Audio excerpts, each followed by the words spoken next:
Time and again हम देख पा रहे हैं कि जो कनाडा की पॉलिटिक्स है वो हमारी इंटरनल गवर्नमेंट और इंटरनल सिक्योरिटी में बहुत ज़्यादा नोज जो है वो अपनी पिन पॉइंट कर रही है, बहुत ज़्यादा हमारे जो इश्यूज है उसको पोक करने की कोशिश कर रही है। एंड उसके साथ साथ ही बीते दिन एक खबर आई जिसमें बोला गया कि जो कैनेडियन गवर्नमेंट है वहाँ से एक कॉल आई एंड उन्होंने फिर से वही चीज़ जो सितंबर 2023 में रिपीट हुई थी उसको फिर से एलिगेट करते हुए बोला कि आपके जो डिप्लोमैट्स हैं आपकी कंट्री के वो ही किलिंग में इन्वॉल्व थे हरदीप सिंह निज्जर की। तो इसी रो में आज का जो पूरा सेशन है हम डिस्कस करने वाले हैं आज करंट अफेयर्स डिकोडेड के माध्यम से। मैं नंदिनी आज आप सबको ये जो पूरा सिचुएशन है और इंडिया और कनाडा के रिलेशंस में जो अभी थोड़ी सी दरार आई है, जो थोड़ी सी प्रॉब्लम आई है, उसको हम पूरा समझेंगे, कवर करेंगे और पूरी रेलेवेंस को जानेंगे। तो अब विदाउट एनी फर्दर अडू हम फटाफट से ये जो सेशन है उसको स्टार्ट करते हैं। तो एक्चुअल में क्या हुआ कि टाइम एंड अगेन हम देख पा रहे हैं कि जो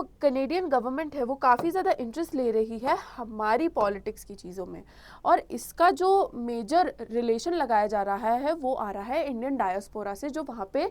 कनाडा में अभी प्रेजेंट है। पूरी सिचुएशन को अगर समझे और जाने तो हम देख पाएंगे कि कनाडा जो है उसको मिनी पंजाब भी कहा जाता है, और वो सिर्फ इसी रीज़न से है कि जो हमारे यहाँ के लोग हैं वो अलग अलग रीजंस की वजह से काफ़ी ज़्यादा मूव करते हैं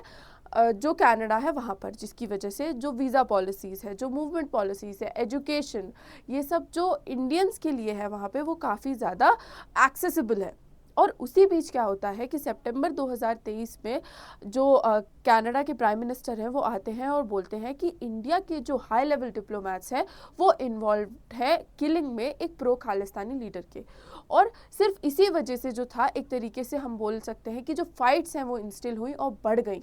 और ये एलिगेशन एक बार नहीं, दो बार नहीं, बल्कि बार बार हम देख पा रहे हैं। अब 2023 से अगर हम आज की डेट कंसिडर करें तो 2024 ऑलमोस्ट हो चुकी है एंड ख़त्म होने आया है। तब भी क्योंकि उनका ये वोट बैंक पॉलिटिक्स का एक हम बोल सकते हैं रास्ता है, उस पूरे सिचुएशन में हम देख पा रहे हैं कि ये जो सिचुएशन थी, ये जो एलिगेशंस थे वो फिर से राइज अप हो रहे हैं, फिर से इनके बारे में जो बातचीत है वो चालू कर दी गई है। तो इस पर्टिकुलर चीज़ का एक ही चीज़ मतलब एक ही रिलेशन है वो जो लगाया जा सकता है, जो कि है वोट बैंक पॉलिटिक्स। साथ ही साथ जो हमारी गवर्नमेंट है वो बोलती है कि कोई एविडेंस ही नहीं है, बिना किसी एविडेंस के बस असर्टिवली ये लोग बोल रहे हैं कि हमारे डिप्लोमैट्स इन्वॉल्व है, हमारे डिप्लोमैट्स इन्वॉल्व है। इससे जो हमारी कंट्री की इमेज है वो बेसिकली टार्निश हो रही है जो ग्लोबल प्लेटफॉर्म है उस पर, जिससे कि ये पूरी जो प्रॉब्लम है वो एक तरीके से तूल पकड़ रही है, एक तरीके से हवा ले रही है। एंड जो हमारे इंडियन डिप्लोमैट्स हैं वो काफ़ी ज़्यादा इसको कंडेम कर रहे हैं कि ऐसा कुछ नहीं है एंड आपको बार बार हमारे ऊपर ऐसे एलिगेशंस नहीं लगाने चाहिए, क्योंकि ये डायरेक्टली हमारी सिस्टम को क्वेश्चन करने वाली बात हो गई। फिर इसी के चलते हम रिलेशनशिप पे आए अगर इंडिया और कनाडा की, तो वो भी एक डिस्कशन का जो मुद्दा है वो बन जाता है।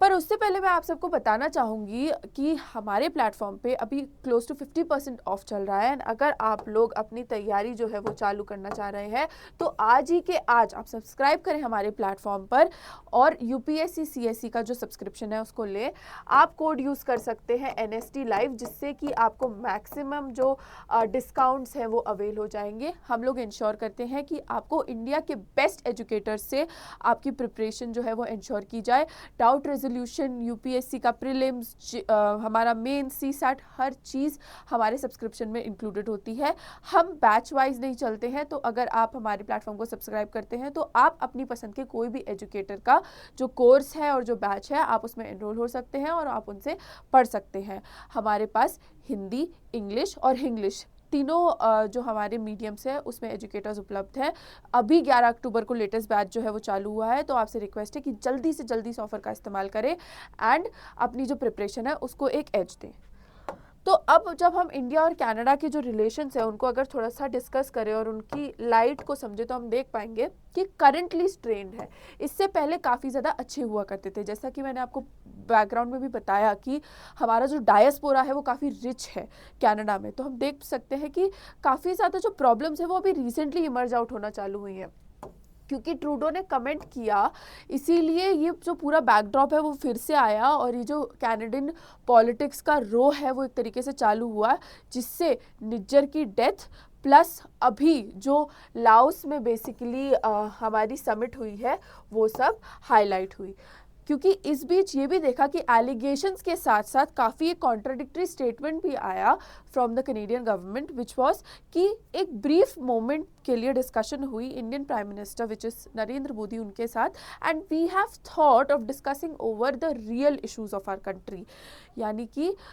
डायरेक्टली ट्रूडो ने बोल दिया कि हम एक डायलॉग करने का प्लान कर रहे हैं, और ये हमने कहाँ पे डिस्कस किया, लाओस में जो मीटिंग हो रही है उसमें। तो उसी पर्सपेक्टिव से ये जो पूरी सिचुएशन थी वो फिर से लाइट में आई, क्योंकि इंडिया ने इसको भी लेके रिजेक्शन दिया है कि नहीं, ये जो क्लेम्स हैं वो भी फॉल्स हैं। तो एक तरीके से देखने वाली बात हो गई कि कनाडा की तरफ से हमारा मतलब वो इतना ज़्यादा शो ऑफ क्यों चल रहा है कि हम काफ़ी ज़्यादा पॉजिटिव है कनाडा को लेके, जबकि ऐसा कुछ नहीं है। फिर अगर हम समझे कि ये जो क्लेम था वो किस बारे में था, तो जैसा मैंने आपको बताया कि आसियान समिट में ये मीटिंग हुई एंड रियल इश्यूज को एड्रेस करने की बात हुई। तो वो क्लेम सिर्फ इसीलिए था क्योंकि ओवर द टाइम अगर हम पूरी जो केस हिस्ट्री है उसको समझे तो हम देख पाएंगे कि जो कनाडा है उसमें खालिस्तान रिलेटेड इश्यूज काफ़ी ज़्यादा जो है वो हवा पकड़ रहे हैं, इस टाइम पे काफ़ी ज़्यादा प्रेवलेंट है। साथ ही साथ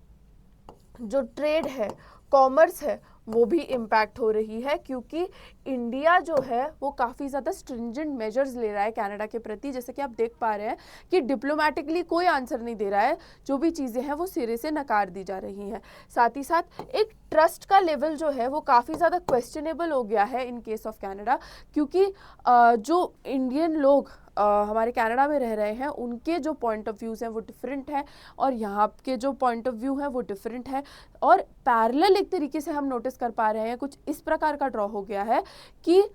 इवन इंटरनली काफ़ी इश्यूज आने लगे हैं। तो अगर कनाडा में कुछ भी होता है तो कैनेडियन गवर्नमेंट को वो चीज़ें फेस करनी पड़ती हैं, एंड अगर कनाडा में कुछ हो रहा है जिससे डायरेक्ट इम्पैक्ट इंडिया में आ रहा है तो यहाँ इंडिया में भी जो हालात है वो क्वेश्चनेबल हो जाते हैं। क्योंकि हम देख सकते हैं कि प्रोटेस्ट हुआ या फिर किसी भी प्रकार का अगेंस्ट जाना हुआ गवर्नमेंट के, वो इंडिया में भी हो रहा है इवन आफ्टर जो एक्टिविटीज़ हैं वो कनाडा में हो रही हैं। तो इससे डायरेक्टली पता चलता है कि जो लिंकेज है हमारा, इवन इफ अभी वो स्ट्रेंड है, लेकिन in terms of the people वो काफ़ी ज़्यादा स्ट्रॉन्ग है इंडिया और कनाडा के प्रति अगर हम कंसिडर करें तो।